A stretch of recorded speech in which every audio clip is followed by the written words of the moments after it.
Hey folks, it's Greg Coon with Fighting for Fitness. Thank you for joining me today.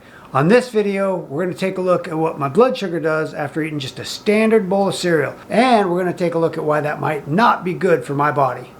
I'm going to have cereal, 1% milk, a piece of toast with some jelly on it.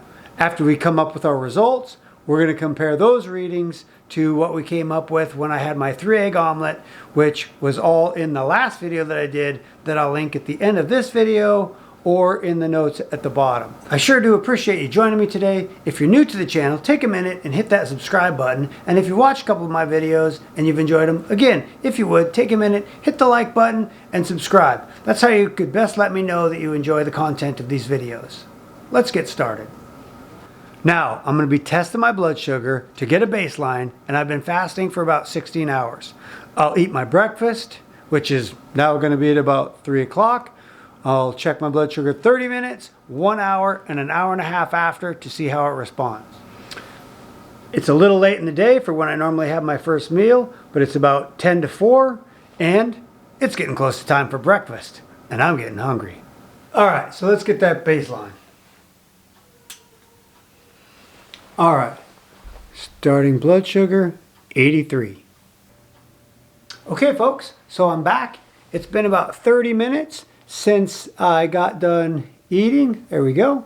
We're going to get our reading 30 minutes after eating my cereal.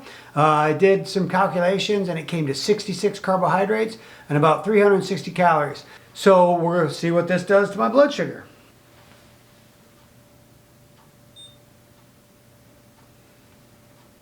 Woo, baby.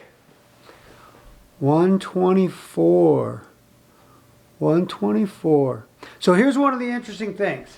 So when I ate that omelet, it was 600 calories, and there was quite a bit of fat, quite a bit of protein, but it only raised my blood sugar by 15 points total. I went from, I believe, 85, we can check the other video, but I started at 85 if I remember, and I went exactly to 100. So in this case, I had 66 carbohydrates, only about 360 calories, and my blood sugar went up almost 40 points. One of the things that's interesting about this is with that 66 carbohydrates, the American Diabetes Association recommends some meals that have up to 60 carbohydrates in the ones that I looked at. So what I want to try to communicate to you is when we eat carbohydrates, doesn't matter where they come from, they still convert to sugar, and then that elevates our blood glucose. So when we eat carbohydrates, it elevates our blood glucose, therefore we have to have a stimulation of insulin, and then that insulin has to break down that blood sugar, clear it out of our bloodstream, and to break it down so it's usable within the cells. A lot of us were taught that we should eat carbohydrates, we need to eat lower fat, not necessarily so much protein, and we needed to eat all the time. Again, the problem with that is when we're eating all the time, our blood sugar comes up, and each time our blood sugar comes up, we get a dose of insulin. And insulin acts in our body as a hormone, or think of it as a drug. With any drug that you take, the more you're subject to that drug or that medication, the more resistant your body comes to it. That's how we develop type 2 diabetes. And the other problem is when our body is in the process of reading that blood sugar, the response to that high blood sugar is the dump of the insulin, which, as I mentioned, that's when your body can store that energy. Your body says, hey, we've got plenty of energy coming in. Let's raise up the insulin. We don't need to use it this fast. I'm not running down the street. I'm sitting around the house working on producing this video. So right now, my body is storing all those calories in the form of fat. Every time we eat carbohydrates and this cycle happens, we open up our body's ability to store fat. And when that door is open in order to store the fat, because we have the higher insulin, we can't pull the fat back off of our bodies, which is one of the reasons the traditional reduced calorie diet, when you add in relatively high amounts of carbohydrates relative to the rest of the foods you're eating, it's all about that insulin response. So all the way up to 124, again with the three egg omelet and 600 calories, my blood sugar only went to 100. And 100 or less is considered a fasted blood sugar. So blood sugar went actually a little bit higher than I expected it was going to. So we're going to wait another 30 minutes and see what happens next. Okay, so we're right at about 1 hour. Give you a look at the time there. And we're going to see what our 1 hour blood sugar is. Last one, 124. We'll see if it goes up or down. I'm thinking that it's going to have gone down just a little bit, but I'm really not sure. I'm going to use a different finger. That one's getting sore.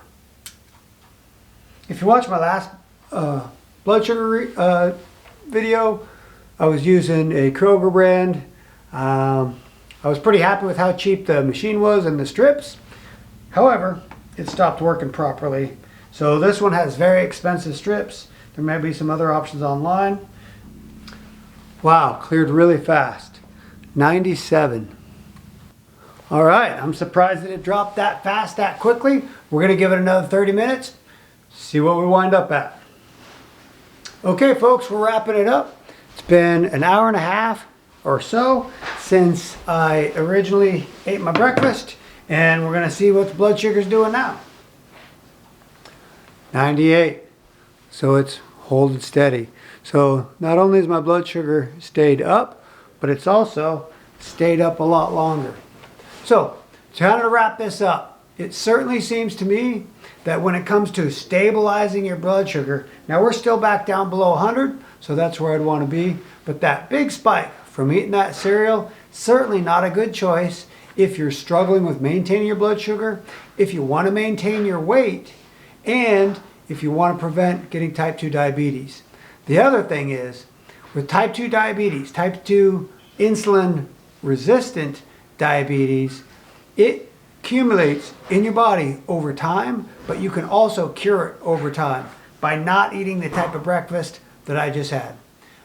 If you enjoyed this video, let me know by hitting the thumbs up button, and if you'd like to see more of this content, hit the subscribe button. That's the best way to let me know that you really are enjoying what I'm putting out there, and I'm going to continue to try to improve the quality, to get the message out there, to help you on this journey to fitness. Remember, you're not too old, it's not too late. Get after it. Woo! I gotta get in shape.